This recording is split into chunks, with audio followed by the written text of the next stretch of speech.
in the last video, I said I was going to start putting some images in here. I lied. I'm going to actually get the rest of this text in here.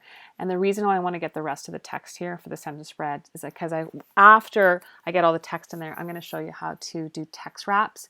And if we don't have all the text in there, it's going to be not quite as demonstrative.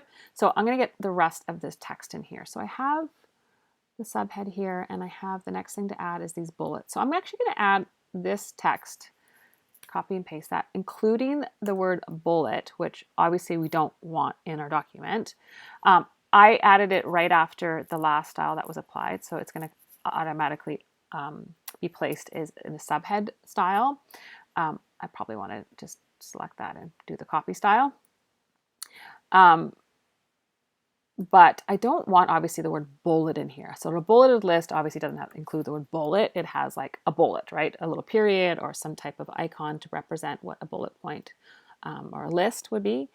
Now, the reason why, I just wanted to make sure that you knew that there was a bullet point, but I also added that word bullet because there's another thing that we can do with find change is I can do a find for the word bullet and then change it actually to a bullet point. So I'm going to copy that word with including the parentheses and including that extra space there. So I'm going to select all that before the word starts, copy it.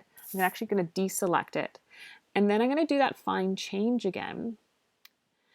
And I'm going to paste it in there and I'm going to delete this one. And I'm actually going to delete that formatting.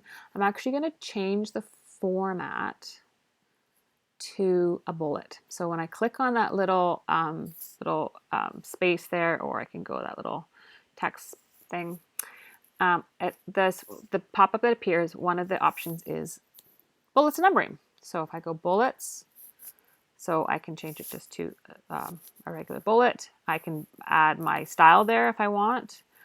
I can add different types of bullet characters. Now this is just based upon, this is the default font. If I want to change it to any other font, including the one I'm using currently, Futura, I can change it to, where is another bullet point here? Bullet icon. Here. Just if I really want to, I can add it. I can also use any of my other fonts that I have loaded. So for instance, if I have Zingbats or Doohickeys or whatever they're called, there's a lot of different, where are they? Are they at the very, very bottom, or have I already passed them?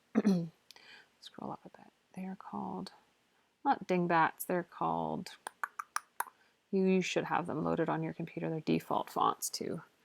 Wingdings. So Wingdings are just kind of like little pictures, little icons, and this is where we can get like anything we absolutely want. So if I want a plus symbol here, maybe I'll do a lighter weight one.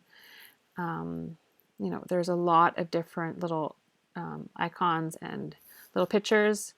There's different ones. If I go Wingdings 3, there's arrows, lots of different kinds of arrows.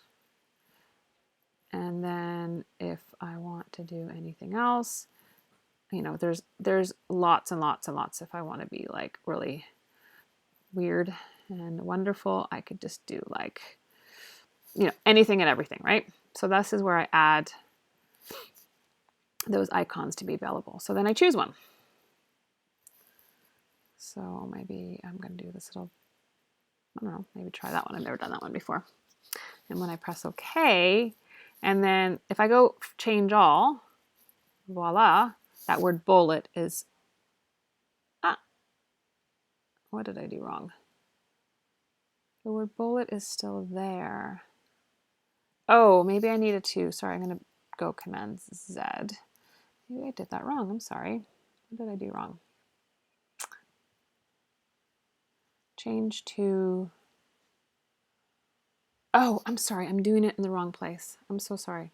Don't do it here. Oh, silly me. Change to a bullet, not change format. Oh, okay. Change to a marker. Sorry, a symbol, bullet character, and then do a format.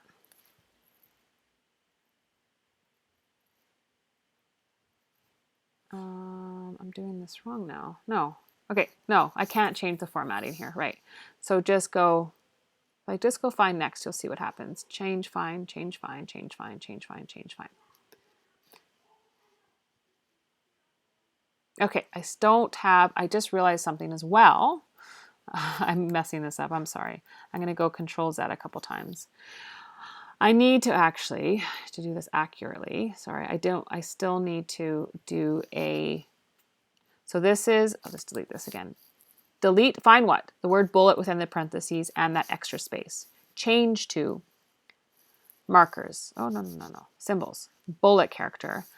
And then after the bullet character, add a tab. That's what I have to do. Sorry. Now when I go change all or press done, that's what I need to do. Okay, so I'm just mixing this up. Now, there are a gazillion ways to, or 5 or 6 different ways to do bullets. That is just one of them if you're doing a fine change. Alternatively, I could just delete all these words that say bullet. And then select all this text. And then another way to do bullets is just the easiest way. Excuse me, it's bullets and numbering, apply bullets. That is the easiest way. Another way to do it is to manually do them. Now, I don't like doing this way, right? And a bullet point is actually an Option Shift. And then you have to press Tab, Option Shift, Option 8, Tab. Now, the reason I don't like doing them that way is because when I press Enter, I don't get more bullets. If I did it, select it and add bullets here, when I press Enter, I get more bullets. So that's kind of automatically generating bullets. If I wanted a second line of text, so if I put my cursor here and I go Tab, I get another bullet. But if I want, so that's where you need to, and if I turn on my invisibles, you'll see what I'm talking about. Or hidden characters. So there's Tab, return, and then I get more bullet points. Alternatively, if I want text to go to a second line, I press Shift, return, and then it bumps it down to the second line without adding that bullet point. Now there's one more way that I want to show you how to apply bullets. So I'm going to get this out of here. I'm going to remove the bullets. Now that's the easiest way. Actually, there's a couple other ways, but I'm not going to show you. But the one other way I'm actually going to show you is doing it here in the top control here. And this is bullets and numbering is here as well. And I like doing it this way because now I have, I'll show you, bullets and numbers. So now I have that pop-up where I can now add a certain kind of bullet character based upon all those fancy doohickeys and whatnot. So this is the way I like to do it. So I press preview, you can see. But there you go. And then I also have the option now to change the indentation. Oops, where is it here? Yeah, the tab positioning. If I do the indentation, that moves actually the bullets away from that margin line. So that's why I like to do it this way, because I have much more control over the tab. And as opposed to when you do it type apply bullets, it doesn't allow you to do that kind of like extra tabbing. I don't think so actually, does it? Let me just double check. Yeah, you don't get that option to like say how much tabbing. Now the tabbing is fine, but I don't also have the option to like do those fancy bullets. So that's why I like doing it up here in the top control. You can also do numbers, just so you know, there they are. So, I don't know, maybe that looks good. Maybe that one, and just do a slight tabbing position. So now when I press OK, now I had the copy paragraph style attached to that one, so now I need to go paragraph style, new, bullet, apply, and now I don't have any errors. Okay, so I'm gonna set up the rest of the copy within this document off screen, and then I'm going to do in the next video, I'm going to show you how to now add some images and do some text wraps.